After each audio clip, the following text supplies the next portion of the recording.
O costume de se dividir as horas do dia em 24 horas, começando pela meia-noite até a meia-noite do dia seguinte, o que corresponde a um dia, ela começa a se popularizar a partir do século XVIII na Europa e vai chegar tanto a Portugal quanto ao Brasil no início do século XIX, que vai começar a se ter o costume de se adotar o sistema europeu de 24 horas do dia. Antes, as horas eram divididas também em 24, mas haviam 12 horas do dia e 12 horas da noite. E a primeira hora do dia era ao amanhecer, não era à meia-noite, não começava a se contar a partir da meia-noite. A meia-noite era meia-noite, não havia outra denominação, ou hora grande também, como alguns gostavam de falar, mas a meia-noite era o horário simbólico da noite. E logo em seguida, a 1 hora da manhã, era considerado além da meia-noite ou o horário do primeiro cantar do galo. Às 2 horas da manhã era chamada o segundo cantar do galo. Às 3 horas da manhã, por sua vez, era uma hora muito respeitada, que era chamada de madrugada alta, ou hora do frio da madrugada, ou a hora morta, ou seja, aquele horário em que todos estariam dormindo. Mesmo os notívagos, às 3 horas da manhã, já teriam ido para a cama. Então era uma hora muito respeitada e uma hora cheia de simbolismo também às 3 horas da manhã. As 4 horas da manhã, por sua vez, eram conhecidas como madrugadinha, madrugada pequena ou a hora do amildar do galo, o horário onde o galo estaria se preparando para dar o início do dia, anunciar o início do dia. 5 horas da manhã, por sua vez, era o horário do quebrar da barra, ou seja, o sol já estaria nascendo. Também era conhecido como o horário da amanhecência, o horário que o sol está subindo devagarinho para anunciar o dia. 6 horas da manhã era conhecido como sol de fora, ou seja, o sol já chegou no seu pleno esplendor e já está iluminando o dia. 7 horas da manhã era conhecido como horário de uma braça de sol, ou seja, o sol já teria atingido no céu a distância equivalente a uma braça.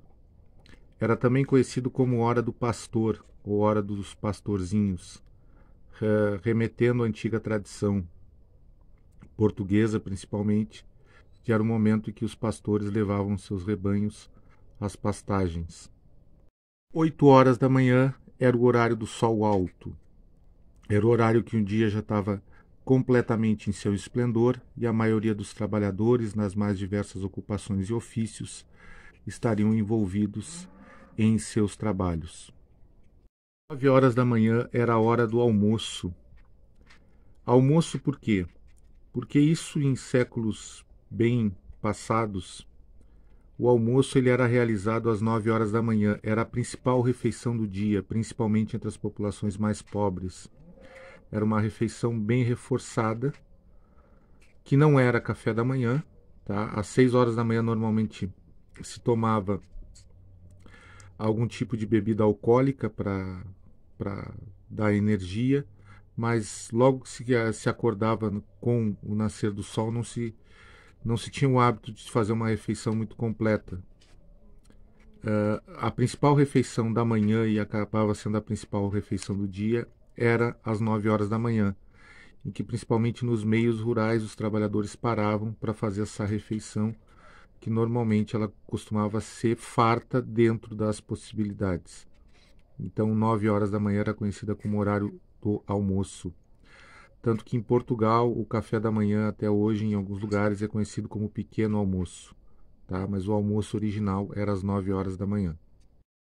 10 horas da manhã era considerado o horário do almoço tarde, ou seja, aqueles que não almoçaram às 9 horas da manhã almoçavam às 10, então recebia essa denominação de almoço tarde. E às 11 horas da manhã ela era conhecida de duas formas, como a hora perto do meio-dia ou a hora do fastio, ou seja, a hora que depois de ter trabalhado pela manhã, desde do amanhecer, tu já está te sentindo um pouco cansado. Então era conhecido também às 11 horas da manhã como hora do fastio. O meio-dia era conhecido como meio-dia. Era um horário em que os trabalhadores, principalmente no meio rural, normalmente paravam para fazer uma refeição rápida, que era conhecida como merenda. Merenda significa derivada justamente da palavra meridiano, ou seja, meio do dia.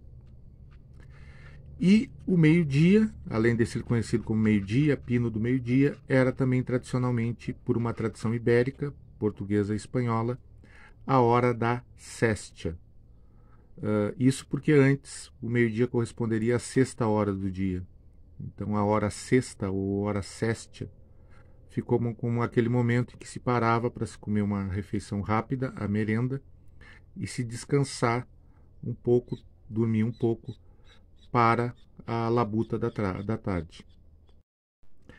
A tarde, por sua vez, ela tinha às 13 horas, que era conhecida como hora do pender do sol ou do descambar do sol, ou seja, um momento que o sol estaria iniciando a sua jornada de descida em direção ao poente.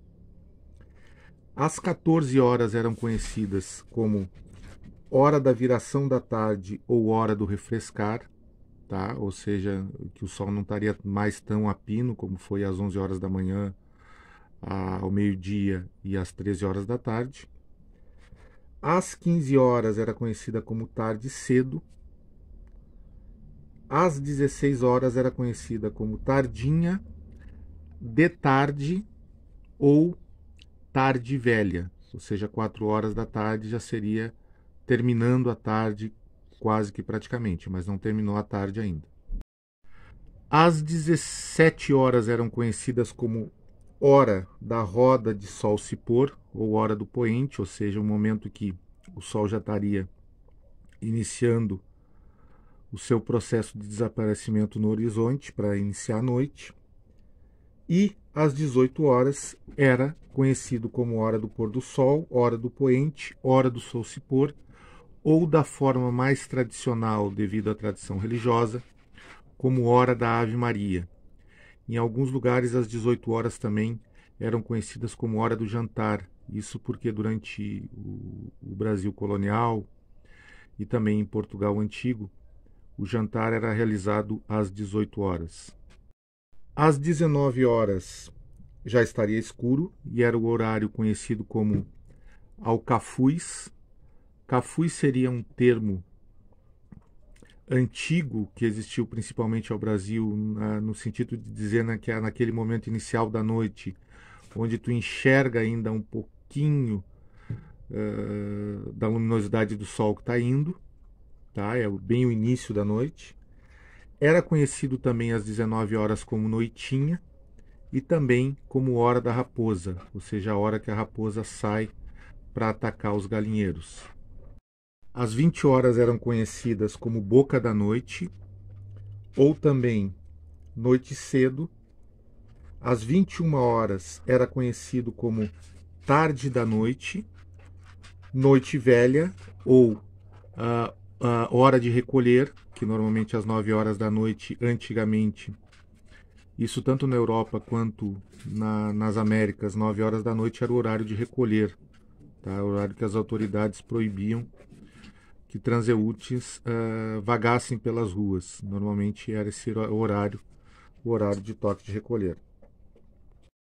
10 horas da noite era chamada tradicionalmente como hora da visagem, ou seja, nos caminhos, nas estradas, nas encruzilhadas, era o horário em que os fantasmas, as aparições, as visagens, as criaturas fantasmagóricas costumavam aparecer. E por fim, 11 horas da noite era considerado o horário chamado perto da meia-noite ou também noite fria, ou seja, 11 horas da noite, 23 horas, corresponderia ao início do frio da madrugada. Estas, então, são as denominações das horas no Brasil e em Portugal de antigamente. Destacando também assim que cada hora tinha o seu próprio misticismo, o seu próprio folclore. Se tinha um respeito muito grande pelas horas múltiplas de 3, então meia-noite, 3 horas da manhã, 6 horas da manhã, 9 horas da manhã, meio-dia, 3 horas da tarde, 6 horas da tarde, 9 horas da noite.